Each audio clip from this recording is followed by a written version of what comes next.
All right, so get this.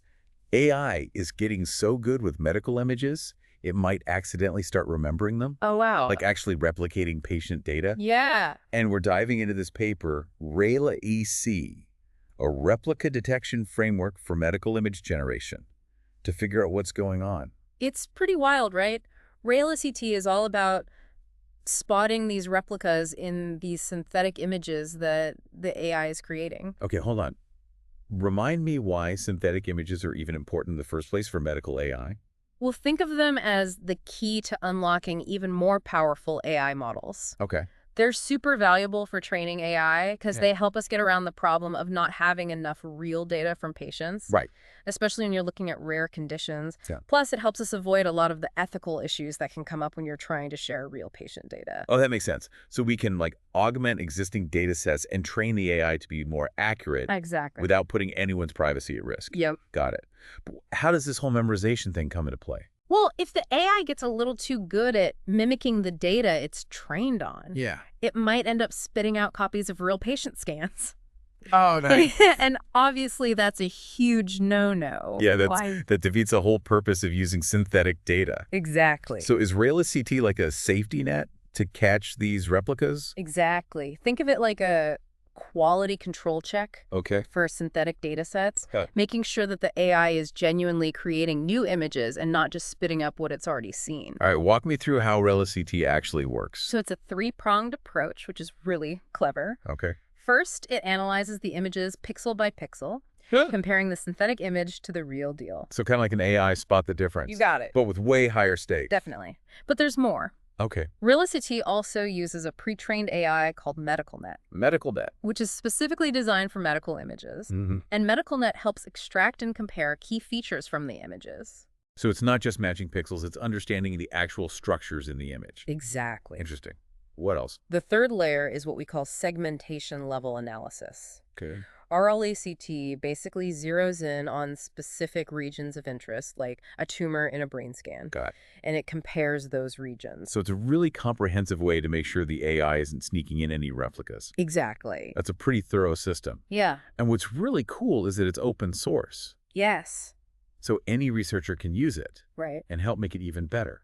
It's like a collaborative effort to make sure that AI is developed responsibly. Exactly. Did the researchers actually put RELICT to the test? They did. They tested it on two very different types of medical images. Okay. Head CT scans and MR angiograms, Uh-huh. which are images of blood vessels in the brain. Got it. And their findings were pretty surprising. I'm all ears. Lay it on me. So let's start with the head CT scans. These were 3D scans of patients who had intracerebral hemorrhage. Intracerebral hemorrhage. Yeah, which is basically bleeding within the brain. Oh, wow. And RELICT found that a whopping 90% of the synthetic CT scans were actually replicas. 90%. So the AI was basically just memorizing the real patient scans and spitting them back out as if they were new. Yeah, pretty much. Why such a high number? That's the million-dollar question.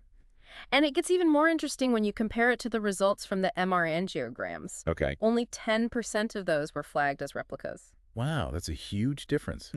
Why would the replica rate be so much lower for the angiograms? It could be a couple of things. Okay. First, the data sets were different sizes. Right. The CT scan data set was smaller than the angiogram one, Yeah. and that might have made the AI more likely to overfit and start memorizing. Smaller data set, more repetition makes sense. What about the images themselves? Could that have played a role? Oh, absolutely. Angiograms are way more complex than CT scans, Okay. with all those intricate networks of blood vessels. Right. That complexity might have made it harder for the AI to memorize them perfectly. Think of it like trying to memorize a map of a huge city versus a small town. Right. The city's going to be way harder to replicate, exactly. Okay. So we've got AI that can potentially memorize medical images and a tool, RELICT, to catch these replicas. Right? What I'm hearing is that the risk of this memorization happening is different depending on the type of image you're looking at. Yeah. What does all this mean for people who are working on medical AI? This research is a wake-up call. Okay. It shows developers that they need to be super careful about validating their synthetic images. Right. It's not enough to just create them. No. We need to make sure they're actually new and not just copies of patient data. It's all about making sure that the AI is learning and creating, Exactly. not just mimicking. Exactly. What are the implications then for how we use synthetic data to train AI? Well, if we want to rely on synthetic data to improve healthcare, Yeah. we need to be able to weed out these replicas and Yeah. make sure that the data sets we're using to train the AI are diverse. All right. RELICT could be a really valuable tool for that. So it's not just a cool piece of tech. It's a practical step towards responsible and ethical AI in medicine. I think so. I'm ready to dive deeper. Yeah. What else did you find interesting in this research? What's really fascinating is that this study highlights the ethical dimensions of medical AI. Okay. As these models get more powerful and they start handling more and more sensitive data, Yeah. the potential for privacy breaches becomes a much bigger concern. So we're talking about more than just the tech itself, Yeah. but how it's developed and used responsibly. Yeah. How do we make sure that doesn't get lost with all this AI excitement? That's where things like RELICT are so important. Okay. It's a way to be proactive about protecting patient privacy, Right. a way to build in those safeguards right from the start. Uh-huh. We can't just assume that the AI will always do the right thing. Right. We need these tools to kind of act as watchdogs, Yeah. especially as these models get more and more complex. So kind of like setting some ground rules, some ethical guidelines right Uh, from the get-go. Exactly. And those guidelines need to keep evolving right alongside the technology. Okay. As these models advance, we need to be even more on top of potential privacy issues. So this paper focused on detecting these replicas. Is that the only way that patient data could be exposed by AI? It's a really good question, and it's something that researchers are looking into. Okay. While replicas are a big concern, there are other risks we need to be aware of. Like what? Well, have you heard of something called membership inference attacks? Membership inference attacks. That sounds kind of scary. What are those? So imagine someone's trying to figure out if a specific person's data was used to train an AI model. Oh, wow. That's what these attacks are all about. So even if the AI isn't spitting out exact copies, someone could still potentially figure out if a certain patient's info was part of that training data. Yeah, that's the idea. That's a little unsettling. It is, and the techniques for carrying out these attacks are unfortunately getting more and more sophisticated. So it's like a constant back and forth. Exactly. Researchers are developing new safeguards, and then others are trying to find ways to break them. Sounds like we need to stay vigilant. We do. Yeah. And this highlights how important ongoing research and collaboration are when it comes to medical AI security. Right. We have to keep pushing the boundaries of what's possible. Uh-huh. But patient privacy always has to be the top priority. Building smarter AI and safer AI. I like that. Exactly. And RELICT being open source really plays into that collaborative spirit. Absolutely. Making the framework accessible to everyone Yeah. really encourages transparency and collaboration. Right. And that's what we need to solve these complex security challenges. Okay, so we've talked about ethics and security and collaboration. Now let's get practical. Yeah. How does all of this actually impact the way medical AI is developed and used in the real world? So think about how synthetic data is typically used. Okay. A lot of the time it's for augmenting existing data sets. Right. Basically creating a bigger pool of data to train the AI. More data, better performance. Exactly. But if that data is full of these replicas, it completely defeats the purpose. Right. It's like adding fake money to your savings. Exactly. It might look good at first, but it's not actually valuable. Exactly. So RELICT could be that filter catching those replicas before they even make it into the training set. That's one way to use it. Yeah. Yeah. Integrate it right into the development pipeline as a quality control step Okay. to make sure that only genuinely new images are used for training. So it's all about protecting the integrity of the data itself. Exactly. And that has huge implications for how reliable and trustworthy medical AI is as a whole. Okay. If we're going to trust AI to make these critical healthcare decisions, Right. we need to know it's been trained on solid data. It's like building a house. If Exactly. the foundation is weak, the whole thing is at risk. Exactly. RELICT, along with these other security measures, can help create that strong foundation for the future of medical AI. That's reassuring. The researchers in this paper tested RELICT on head CT scans and those MR angiograms, which are images of blood vessels in the brain. Right.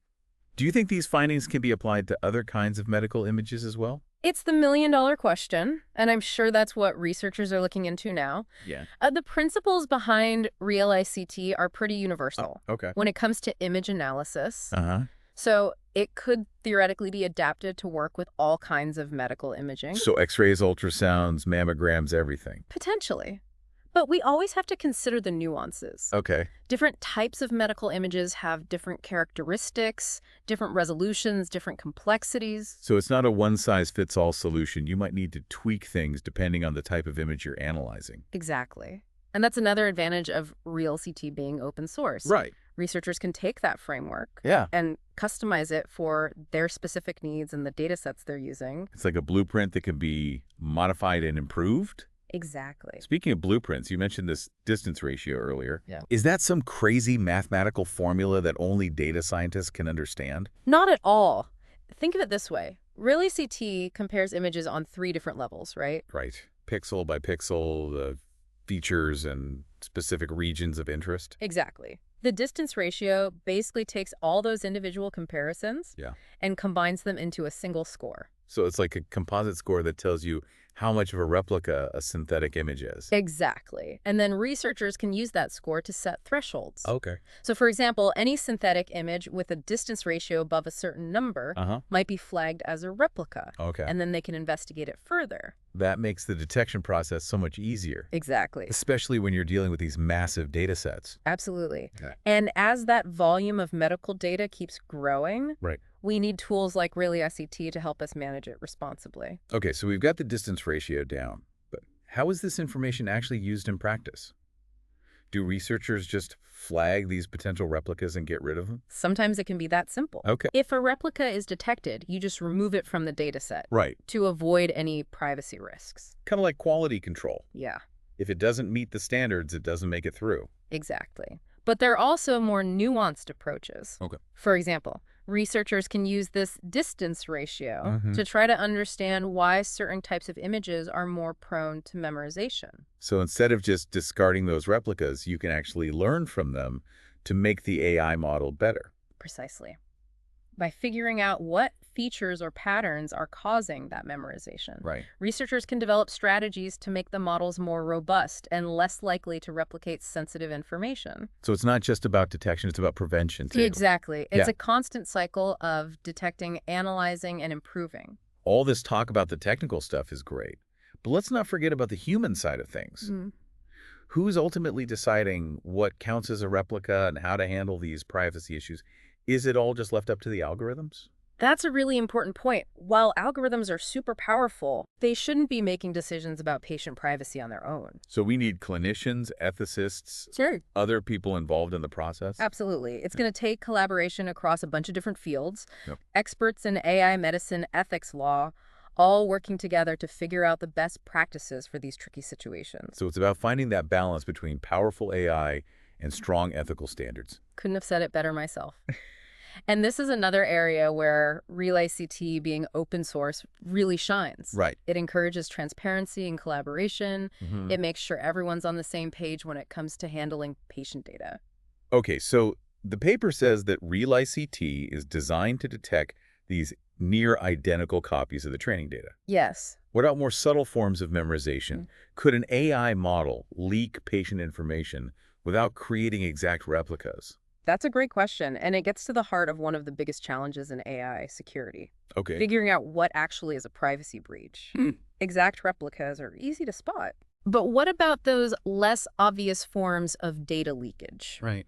What if the AI generates an image that isn't a perfect copy, but still has enough unique details to identify a patient? Like a blurry version of a real image. Could that actually happen? It could, and that's where the idea of differential privacy comes in. Differential privacy. Okay. Okay, another new term for me. What's that all about? It's basically a way to add noise to the data strategically. You're protecting privacy while still preserving the overall patterns in the data set. So it's like adding static to a radio signal. You can still hear the music. Exactly. But it's hard to make out specific notes. That's a great analogy. And yeah, differential privacy is becoming really important in medical AI development. So it's a powerful way to make sure AI models can learn from this sensitive data without actually compromising anyone's privacy. Exactly. But adding that noise must impact the AI's accuracy, right? It seems like you're trading off privacy for performance. That's the challenge. Finding that balance is a constant juggling act. Right. And it's a major focus of research right now. Yeah.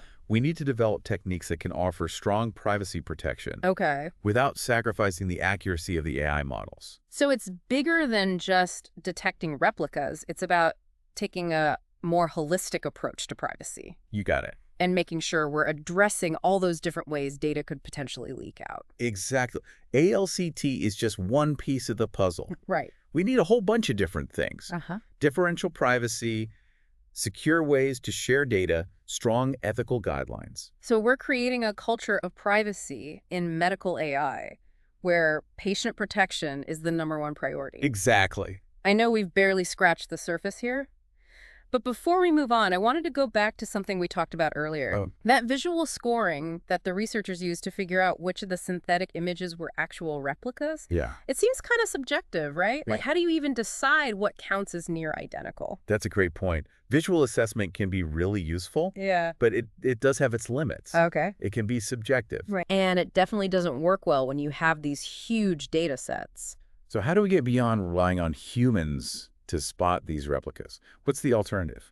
That's where we need to develop more objective ways to do it, Right. more automated methods. Right. And the researchers actually talk about this in the paper. Oh, they do. Yeah, they suggest using that distance ratio we discussed Uh. to basically rank the synthetic images Okay. based on how likely they are to be replicas. So instead of having someone check each image manually, Right. you could use that distance ratio to focus on the ones that are most likely to be a problem. Exactly.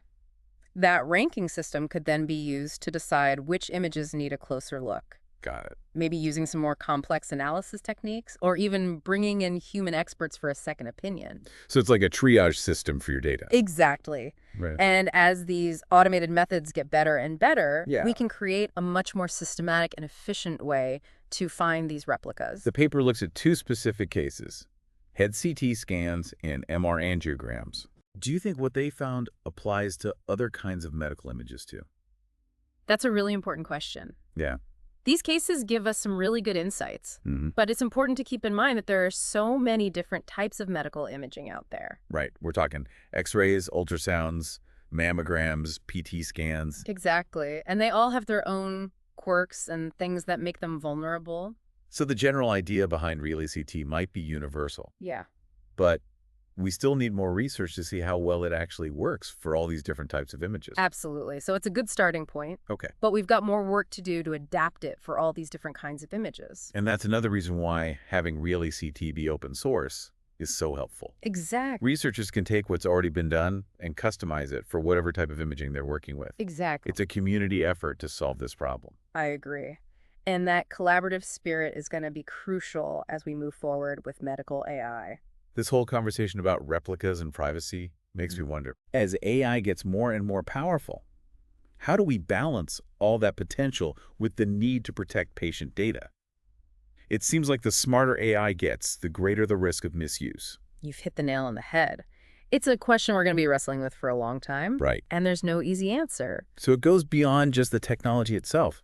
It's a societal issue, too. Exactly. We need to be having open conversations about what's ethical when it comes to AI in healthcare. Right. And those conversations need to include everyone: scientists, engineers, patients, doctors, policymakers, everyone. We need to find a path forward that embraces the power of these technologies, Yes. but never loses sight of human values. I couldn't agree more. Things like RELCT are a step in the right direction. Okay. They give us the tools to monitor and manage potential privacy risks, Mm-hmm. so we can benefit from the power of AI without sacrificing our ethical standards. It's about building a culture of responsibility around medical AI. Precisely. Yeah. It's about making sure that these technologies are always used to help people and not to put them at risk. Well said. I think that's the perfect place to wrap up our deep dive into medical AI security. I encourage all our listeners to check out RELICT on GitHub and stay engaged in these conversations about responsible AI development in healthcare. Thanks for joining us on the deep dive. It was my pleasure.